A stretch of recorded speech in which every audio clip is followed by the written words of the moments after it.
Hola, bienvenidos al módulo de herramientas TIC del Certificado Oficial de Formación Pedagógica y Didáctica para el Profesorado Técnico. Mi nombre es José Muñoz, soy profesor de enseñanza secundaria de la especialidad de informática y he impartido clase, además de eso y bachillerato, en diversos ciclos de formación profesional, tanto básica como media y superior, en modalidades presenciales y a distancia. Además, he realizado diversos cursos de formación de herramientas TIC, como Lliures o Mestre a Casa, en diversos centros educativos y cursos del CEFIRE. El módulo que os voy a presentar ha sido pensado para docentes que no tienen elevados conocimientos de informática. Por tanto, al final de algunas de las partes hemos introducido un apartado de saber más para aquellos que sí que tengan esos conocimientos o que quieran profundizar más en esos apartados. Propondremos, por tanto, un punto de partida, daremos pinceladas, pero no profundizaremos en exceso en las distintas partes. El módulo lo hemos dividido en tres bloques. Un primer bloque que hemos denominado herramientas TIC de la Generalitat para el docente, un segundo bloque que hemos llamado entornos virtuales de aprendizaje y un tercer bloque que denominamos herramientas TIC para el aula y la organización docente. El primer bloque de herramientas TIC para el docente vamos a proponer o a presentar aquellas herramientas que la Consellería pone a disposición de los docentes.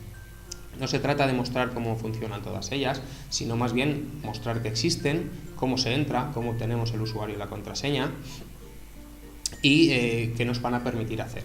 Entre las herramientas que veremos estará el correo electrónico GVA, Mestre a Casa, su uso básico, principalmente el uso del blog, Ítaca o TRS, que es el sistema de gestión de incidencias, la herramienta SID, que nos puede servir para descargar la nómina, el certificado de IRPF o los cursos de formación que hemos realizado, y veremos también las principales páginas web que tiene la Consellería, como son la propia página web de la Consellería, el servicio de formación del profesorado, Mestre a Casa, Lliures, la página web del SAI.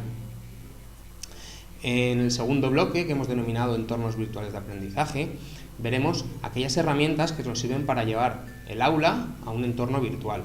Esto es especialmente útil en la formación a distancia, pero no debemos de menospreciar su uso en la formación presencial.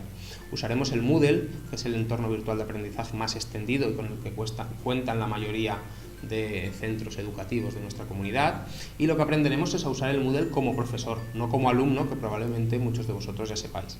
Veremos una introducción al Moodle como una herramienta docente, veremos cómo organizar el curso, el calendario, los distintos bloques que tiene, aprenderemos a utilizar los foros, el foro de avisos y noticias, el foro general, aprenderemos a añadir recursos, un archivo, una carpeta, una etiqueta, una página, añadiremos actividades que nos puedan subir los alumnos, como una consulta y una tarea, y veremos brevemente también el tema de las calificaciones.